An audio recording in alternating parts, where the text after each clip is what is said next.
దగ్గరకు వచ్చిన వాళ్ళలో డైట్ రివర్స్ అయ్యింది, ప్రాబ్లమ్స్తో డాక్టర్స్ దగ్గరికి వెళ్తున్నారు అని చాలామంది డాక్టర్స్ చెప్పారు వీడియోలో, కానీ నాకు కానీ పర్సనల్గా ఫోన్ చేసి. పిచ్చిబాగుడమ్మ. దేనికి అంటే రీజన్ ఏంటి? వాళ్ళు సరిగ్గా మెయింటైన్ చేయలేక. పిచ్చిబాగుడమ్మ. ఏం జరుగుద్దంటే ఇప్పుడు నువ్వు షుగర్ వచ్చింది అనుకో, షుగర్ నుంచి వాళ్ళు బయట తేగలరా?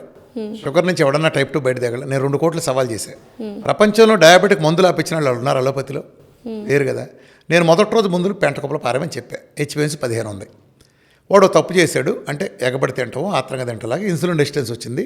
దాని తర్వాత ఒక స్టేజ్ దాటినాక షుగర్ వచ్చింది. ఇప్పుడు షుగర్ తగ్గాలంటే నేను మందులు పెంట కుప్పలు పారించా. నీ పారామీటర్లు ఏంటి? షుగర్లు నార్మల్గా రావాలి, హెచ్బిఎన్సీ తగ్గింది. ఆ తర్వాత నువ్వు బయటకు వచ్చినా నీకు వెచ్చలుడిగా చేయనట్లేదుగా. నేను నీ పోస్ట్ డేట్ ప్రోటోకాల్ ఇస్తున్నా కదా. నువ్వు ఆ తర్వాత తెల్లన్నం తినవు, మారుస్తున్నా కదా సంస్కరణలో.